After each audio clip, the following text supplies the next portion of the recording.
There's a buzz back in Bloomington, Indiana as college basketball season is upon us. One night after the men open 2022-23, the women do the same tonight as the number 11 Indiana Hoosiers welcome the Catamounts from the University of Vermont. Good evening, everyone. That's Cruz Martin. I'm Austin Platt. We're glad to bring you the season opener here at Assembly Hall. Cruz, Indiana, 2 straight Sweet 16s, including an Elite 8. They're hoping to get back there again, but it's going to be some new faces. Vermont 8, Indiana 7. We're back here at Assembly Hall as Vermont has caused a lot of chaos defensively, Cruz, which is why they forced Indiana to really be sloppy when on offense. Yeah, and when we talked to head coach Alyssa Kresge the other day, they were talking about having team defense, talking about crashing in on the post from all sides and making it chaotic, and they've already forced 4 turnovers. Part of the reason why Vermont's already ahead on Indiana this early. 15 points total, 7 turnovers for both sides. That's something both coaches will want to clean up.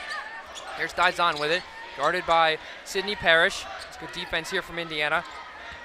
Gilwee with it, driving. Nice bounce pass into the lane. Finish is not quite there. Rebound goes to Mackenzie Holmes. Missing the shot was Anna Olsen. And here's Berger with it. Scalia is wide open for 3 just in front of us. She splashes it home.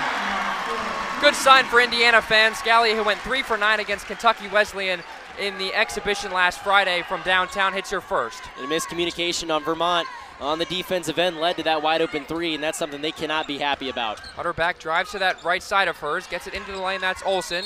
Nowhere to go for Olsen, and she traveled with it. Good help defense on the backside from Scalia after making that 3. It was one-on-one against Holmes. Nice little back cut, and then she picks it up and both feet move, and that pivot foot just comes off the ground. That's the difference. 10-8 in favor of the Hoosiers. Freshman Yarden guard zone with it from Israel. Another try from Scalia from 3. It's no good. Rebound goes to the Catamounts. Not a bad shot from Sarah Scalia. There was a game last year when she played for Minnesota. She was able to can 9 of them in a 40-minute span of that game. So if Sarah Scalia can heat up, it'll be a good news for the Hoosiers. Emma Utterback hits that 3 as it looks like the referees are going to check to make sure her foot was not on the line. But if there's someone else, if they can get hot, that could be a problem. Emma Utterback for the Catamounts, 11-10 in favor of the visitors. And she's going to have a lot of added motivation coming back. She's from Center Grove, just down the road. A lot of fans here tonight to see her. Scalia can't get it to go. Mackenzie Holmes throws it up against the backboard and gets the foul. That's Dizon's second. As you like that little screen there from Holmes to get the ball to Scalia, who Terry Moore mentioned isn't going to get the ball as much. And Holmes took it and then got whacked on that right arm. And she'll shoot 2, but before we'll see a slew of substitutions. Moore McNeil checks back in for the Hoosiers, so they have their starting 5 back out. Checking in for the first time, Carla Calleja from Barcelona, Spain, as Mackenzie Holmes will take the first free throw. Misses it strong. That's something that the Hoosiers also struggled with earlier today in their shoot-around. Started off really cold from the free throw line. We'll see if they can turn it around. Shot over 80% last year, and she hits the second one. Goes 1 for 2 from the line, and we have an 11-11 ball game here. Utterback with it, a bit of press here from Chloe Moore McNeil. Tennessee native, supposed to be one of the Hoosiers' best players this season, especially off the bench, where she was really good in the second half of last season. Utterback driving to that right side, got a screen from Olsen, now feeds it to her in the post. Back out, 14 on the timer, 3 minutes to go in this first quarter. Utterback goes to that left side, gets some space, and her shot from just behind the free throw line is money. And it's 13-11 Vermont as Utterback is heating up a little bit. Quickly the other way, Garzone gets it inside to Holmes, goes with the right hand, can't get it to go. Offensive rebound, Holmes puts it in with her left. And Mackenzie Holmes is going to need to be big for this Indiana team this year. They relied on her heavily last year, even with all the weapons that they did have offensively, and now they're going to need her more than ever. Here's Calleja, the Spaniard. Olsen thought about a 3, bounces it to Vito. Garzone on her, and that ball's going to go off of the Vermont player last. Good defense from Chloe Moore McNeil. It goes off of Delaney Richardson, and it'll be Hoosier basketball as Alyssa Geary, the Providence transfer, checks back in for Mackenzie Holmes. And defensively, you can really see the length of this Indiana team starting to bother Vermont a little bit. They're able to get their hands in and pick their pocket. There they were able to get it to go off of her leg. Big time stop. There's Sydney Parrish for 3. First bucket for the Hoosier back in her home state after a 2-year stint with the Oregon Ducks. Has to feel good for her. Hit that 3-pointer at a mark of 35% last year with the Ducks. Here's Utterback driving into the lane. Richardson thought about a three. Drives inside. Good defense here from Indiana, courtesy of Parrish. She's got a smile on her face. She's feeling it. That ball gets tipped behind the timeline, and that one is eventually kind of slapped up at event. They're going to call it.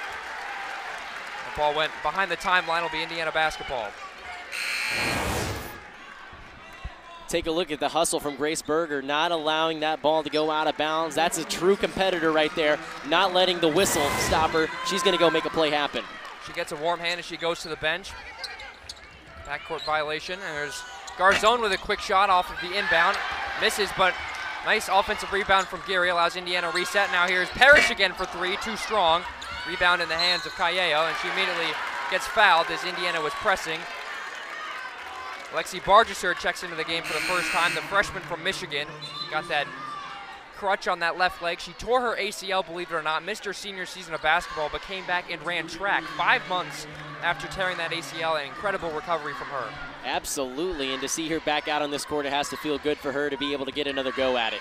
Here's Gilwey. Going up against Bargesser, feeds it inside. Richardson looking to that right side of hers. Utterback nearly traveled it. Ball gets tipped by Geary, but somehow the Catamounts are able to hold on. Gilwey with it, 11 on the timer. Guard up against Geary, goes right by her. Nearly lost control of the basketball and then gets swatted away by Sydney Parrish. She'll take the ball up the floor, pass quickly to Garzone. Nice pass inside to Alyssa Geary for the easy bucket. Absolutely beautiful basketball there from the Hoosiers on the defensive end, running back towards the offensive end. They're doing it all tonight so far. 18-13 Hoosiers, just their largest lead in the ball game with under a minute to go here in the first quarter. Bargesser proving tough against Gilwey. Eventually Gilwey gets some space, finishes, except they're going to call an offensive foul. Too good to be true.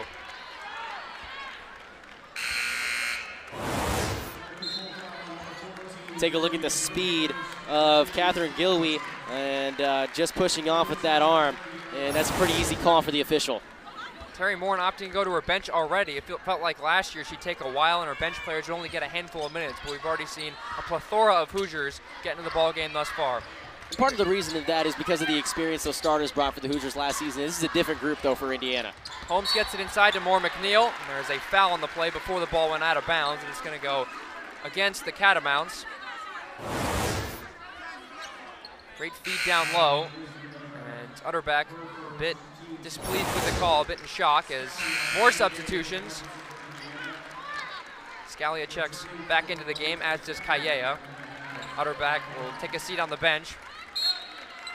Moore McNeil to inbound. They worked on this today at the shoot-around. Quick feed for Parrish, drives right. Nearly took a shot at the elbow, but feeds it out to Scalia. Garzone with it. Freshman from Israel lost control of the ball, gets it inside to Mackenzie Holmes on that low block, and she finishes with the left hand. Beautiful footwork from Mackenzie Holmes. That's what she's relied on her entire career here at Indiana. Good to see her get back to her old ways. She's got 5 points. Indiana leads by 7, 11 seconds to go. Catamounts can hold for the last shot here. Moore McNeil causing some problems for Gilwey. She's got 7 seconds. Now Parrish picks her up, drives into the lane, lost control of the ball for a second. Ball goes into the hands of Moore McNeil, and that will do it for an exciting first quarter here in Bloomington. 20-13 Cruz. I guess just quickly, your first thoughts after the first 10 minutes of play. Well, Indiana struggled to start off, but they're starting to find their way a little bit, and I think it started with their defense, using their length against Vermont. Vermont wasn't able to handle it, and now they're able to get easy buckets in transition. It's going to be good for Indiana if they can keep doing that. Hoosiers are on a 9-0 run to close out that first quarter, and we'll be back for the second after this break on Big Ten Plus.